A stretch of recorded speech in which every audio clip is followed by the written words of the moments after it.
Good morning friends. GST platform के YouTube channel में आप सभी का स्वागत है। जी हाँ फ्रेंड्स, जीएसटीआर 3B का नया फॉर्मेट, नया फॉर्म जो है वो अवेलेबल हो गया है। अब आपको ये समझना है कि किस तरीके का ये फॉर्म जो है आपको नजर आएगा और इसके अंदर क्या टेबल्स जो हैं वो ऐड करी गई है, मॉडिफाई करी गई है। जुड़े रहिएगा इस वीडियो के एंड तक, क्योंकि काफी इंपॉर्टेंट रहने वाला है जीएसटीआर 3B का जो ये नया फॉर्मेट रिलीज किया गया है। इसके अंदर क्या चीजें अवेलेबल हैं और कौन से टेबल्स ऐड हुए हैं। जो ये रिटर्न का फॉर्मेट मैंने ओपन किया है, इसमें मैंने येलो से जो पोर्शंस हाईलाइट किए हैं ये है अमेंडेड पोर्शन या जो न्यू टेबल्स ऐड किए गए। जो एग्जिस्टिंग पोर्शंस हैं उनको येलो से हाईलाइट नहीं किया गया। तो सबसे पहला आप देख पा रहे हैं टेबल 3.1 जो है उसके अंदर एक फ्रेज ऐड किया गया है जिसका मीनिंग क्या है वो भी अब समझना जरूरी है। Details of outward supplies and inward supplies liable to reverse charge. पहले ये लाइन लिखी होती थी जिसका मतलब था आपको अपना सेल और आरसीएम का डिटेल्स डालना है।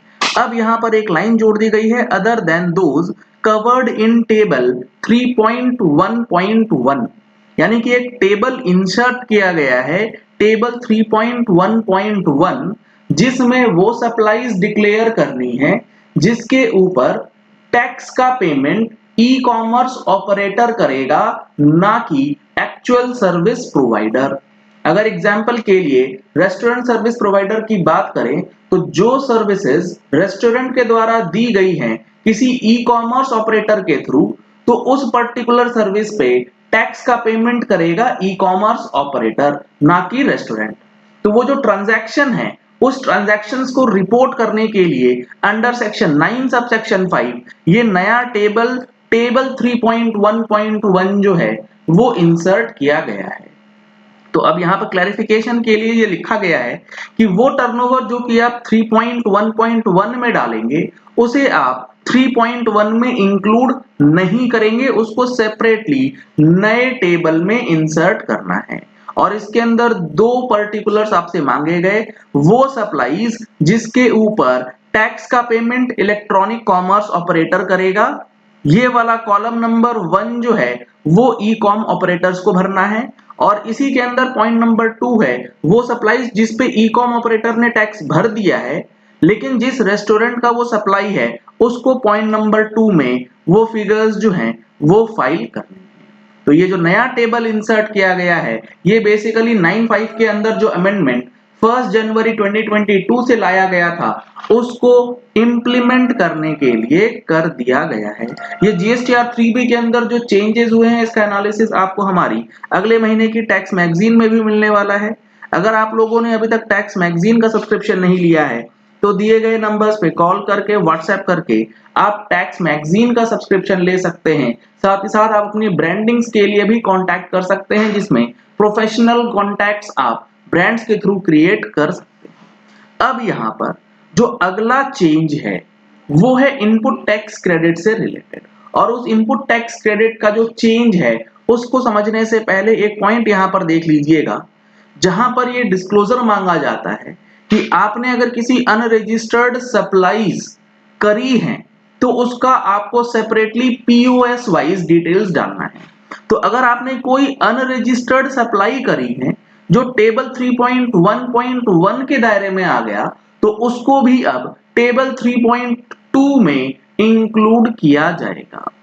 यहां पर आप देख पा रहे हैं ऑफ द सप्लाईज पहले था 3.1A, अब यहां पर 3.1.1 का जो सब क्लॉज 1 है उसके अंदर अगर ऐसा कोई फिगर है जिसके ऊपर अनरजिस्टर्ड के रूप में सप्लाई दिया गया है इंटर स्टेट ट्रांजैक्शंस, तो उसकी रिपोर्टिंग आपको करनी। ये तो हो गया आउटवर्ड सप्लाई से रिलेटेड जो चेंज किया गया है न्यू फॉर्म जीएसटीआर 3B में। अब आते हैं इनपुट टैक्स क्रेडिट के अंदर। इनपुट टैक्स क्रेडिट में टेबल 4 जो है एलिजिबल आईटीसी, आईटीसी जो क्लेम करने वाला प्रोसेस है, जो क्लेम करने वाले कॉलम्स हैं उसमें कोई चेंज नहीं है। चेंज किसमें है? चेंज है आईटीसी रिवर्सल वाले टेबल में। पहले आईटीसी रिवर्सल के लिए जो पहला ऑप्शन था वहां पर रिवर्सल एज पर रूल 42 एंड 43 हुआ करता था। अब यहाँ पर रूल 42-43 के साथ साथ जो अमेंडेड फॉर्म है उसमें अब सबसेक्शन 17(5) का इनकॉर्पोरेशन जो है वो कर दिया गया है। लेट सपोज किसी महीने आपने कार परचेज करी है। अब जब आपने कार परचेज करी, आपने जीएसटी नंबर डाल दिया। आप जैसे ही जीएसटी नंबर डालते हैं आपके 2B में डेटा आ जाएगा। 2B में जब डेटा आ जाता है तो कॉलम नंबर 5 में ऑटो पॉपुलेट होता है आपके कार के इनपुट टैक्स क्रेडिट का डेटा। अब उस कार के ऊपर जो इनपुट टैक्स क्रेडिट है वो आपको मिलेगा नहीं एज पर सेक्शन 17(5), तो वो फिगर आपको यहाँ पर फिर से सेपरेटली लिख करके रिवर्स करना होगा। पहले ये सेक्शन 17 सबसेक्शन 5 जो है कॉलम नंबर डी का पार्ट हुआ करता था, जिसे अब डिलीट कर दिया गया है क्योंकि मैक्सिमम टैक्स पेयर्स कभी भी 17(5) को डिस्क्लोज ही नहीं करते थे। इसीलिए गवर्नमेंट ने अब बोल दिया नहीं भैया, अब 17(5) का रिवर्सल जो है वो मैंडेटरली आपको करना होगा पॉइंट नंबर B1 में। तो यहाँ पर 42-43 के साथ सेक्शन 75 का भी रिवर्सल जो है वो इनकॉर्पोरेट कर दिया गया है और रूल 38 जो है वो भी एडिशनली आपको यहाँ पर इंप्लीमेंट करके दिया गया। अगर आपका 180 दिन वाला कंडीशन फुलफिल नहीं हुआ जिसकी वजह से आपको आईटीसी रिवर्स करना पड़ रहा है, तो वो आपको डालना है अदर रिवर्सल्स के अंदर, जिसका सर्कुलर में भी क्लैरिफिकेशन जो है इस बार गवर्नमेंट ने दे दिया है। इसके बाद जो अगला चेंज है वो है कॉलम नंबर डी। पहले ये बात करता था इनएलिजिबल आईटीसी की, अब वो वर्डिंग्स यहां से हटा दी गई है। अब यहां पर है अदर डिटेल्स। क्लेम ऊपर ए में, आईटीसी रिवर्सल कॉलम बी में, कॉलम सी हो गया नेट आईटीसी और कॉलम डी जो बात करेगा ये बात करेगा अदर डिटेल्स की। इसमें सबसे पहला ऑप्शन है ITC reclaimed which was reversed through table 4B2 in earlier tax period. यानी कि 4B2 के अंदर जो रिवर्सल आपने अदर्स वाले में किया गया है उसको रिक्लेम करते हैं तो आपको 4D1 में वो फिगर्स डालनी। इसमें दो सिचुएशन कवर हो सकते हैं, एक तो 180 डेज वाला मैंने बताया, दूसरा सिचुएशन ये भी कवर हो सकता है कि लेट सपोज आपका माल जो है वो चल तो चुका है अप्रैल के महीने में लेट सपोज, और वो रिसीव हो रहा है आपको मई के महीने, तो आईटीसी आपको मिलेगा मई के महीने में, 2B में वो दिख रहा होगा अप्रैल में, तो अप्रैल में आप रिवर्स करेंगे 4B2 में और मई के महीने में 4D1 में आकर के उसे रिक्लेम करेंगे after fulfilling the conditions of section 16।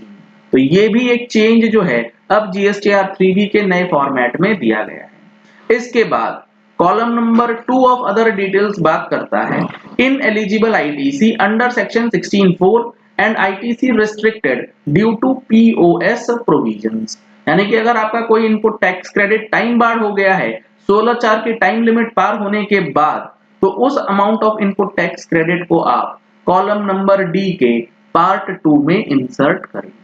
तो ये नया फॉर्मेट जीएसटीआर 3B का जो है वो आ चुका है। आपको अब इसके अकॉर्डिंगली ही अपना डेटा जो है वो आगे आने वाले महीनों के लिए तैयार करना होगा। चलिए इस वीडियो को यही एंड करते हैं।